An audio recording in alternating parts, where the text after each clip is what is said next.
नए नए वीडियोस देखने के लिए सब्सक्राइब करें हमारे चैनल को और सब्सक्राइब करने के बाद बेल आइकन जरूर दबाएं और लाइक शेयर कमेंट करना ना भूलें।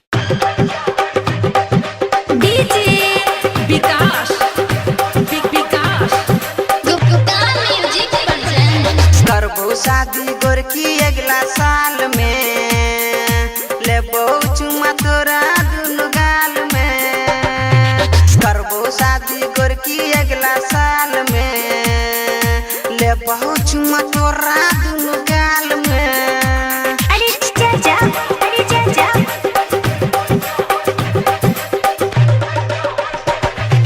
करबो शादी गोरकी अगला साल में, लेबो चुमा तोरा दुनु गाल में।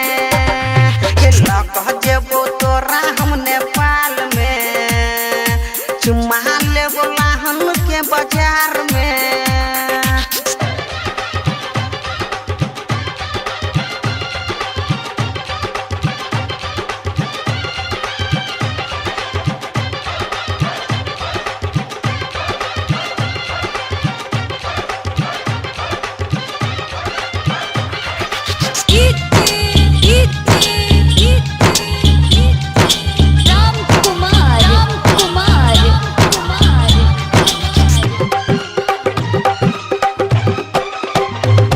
के पहले बेर में दिल चोरेला, गे दोसर बेर में होश उड़ेला। अच्छा, देखै में तू लागे छा बबाल गे, दुनु ठोर लागौ लाले लाल गे। करबो शादी गोरकी अगला साल में, लेबो चुमा तोरा दुनु गाल में। अरे चाचा।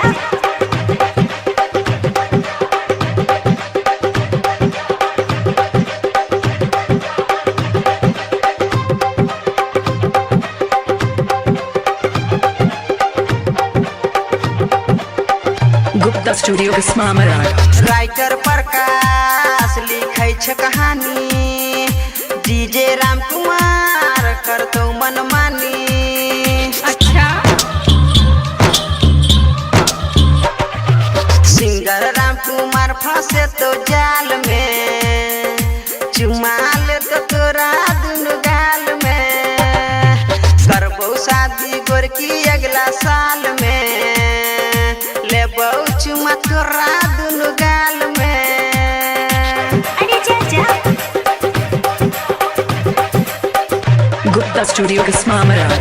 करबो शादी गोरकी अगला साल में, लेबो चुमा तोरा दुनु गाल में। केला कह जेबो तोरा हम नेपाल में, चुमा लेबो लाहन के बाजार में।